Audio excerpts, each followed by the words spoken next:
না আসবো? হ্যাঁ ম্যাম আসেন। আপনি হঠাৎ করে আমার নামে কিছু বলবেন? হ্যাঁ বলতাম আর কি। কি করছো?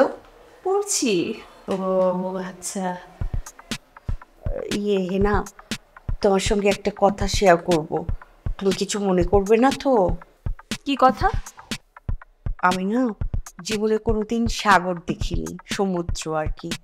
ওই টিভিতে, সিনেমায়, গানের সময় দেখেছি, বিদেশি সিনেমায় দেখেছি, এই যা বাস্তবে কখনো দেখিনি।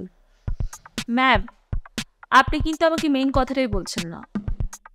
কথাটা বলবো, কিন্তু কিভাবে যে জিজ্ঞেস করব কথাটা না খুব লজ্জাজনক।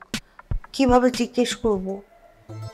ম্যাম আমি কিন্তু বুঝে ফেলেছি আপনি কি বলতে গিয়ে এরকম শাই ফিল করছেন। বুঝে গিয়েছো না? আচ্ছা বলো তো কি বলবো আমি? আপনি বিচে গিয়ে ছোট ছোট কাপড় পরার কথা জানতে চাইছেন তাই তো? বিচ মানে সমুদ্রে পার? হুম। সামহাও আপনি কি ওরকম ছোট্ট ছোট্ট কাপড় পরার কথা ভাবছেন?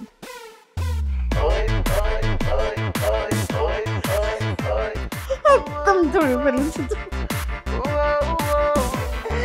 দেখেছি ইংরেজি ছবিতে, ওই যে ওরা পরে বিচে যায়, ওরা বালিতে গড়াগড়ি খায়, তারপরে পানিতে হুটুপুটি করে, ওই ছোট ছোট কাপড়গুলো পরবো। আমাকে মানাবে না একদম?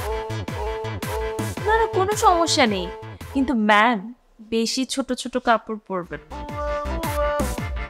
বেশি ছোট ছোট পরলে কি মানে কি হবে? আমি বেশি ছোট ছোটই পরবো। আমি দেখেছি তো ওদেরকে অনেক কিউট লাগে। ম্যাম আপনি যে টিভিতে ইংলিশ মুভিগুলো দেখেন ওইটা তো বিদেশে, বিদেশে তো সবাই ছোট ছোট কাপড় পরে, সো ওইটা কোনো প্রবলেম না। কিন্তু আপনি একবার ভাবেন আপনি যখন কক্সবাজার বিচে গিয়ে এরকম ছোট ছোট কাপড় পরবেন, সেই কাপড় পরে যখন আপনি হোটেলের দিকে যাবেন সবাই তো আপনার দিকে হাঁ করে তাকিয়ে থাকবে, তখন তারা সবাই আপনার সব কিছু দেখে ফেলবে না? সত্যি তো।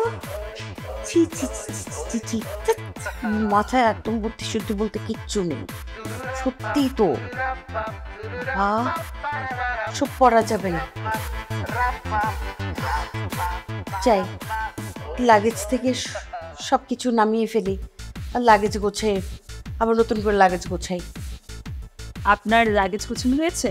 হ্যাঁ, সবকিছু ছোট ছোট কাপড় দিয়ে লাগেজ ভর্তি করে ফেলেছিলাম।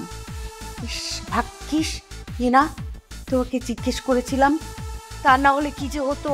ওখানে গিয়ে দেখতাম সব ছোট কাপড়, বড় কাপড় একটাও নেই। তখন তো আমার রুমে বন্দি হয়ে থাকতে হতো। আমি তো সাগরই দেখতে পেতাম না, সমুদ্রই দেখতে পেতাম না। Thank you so much Hena, thank you.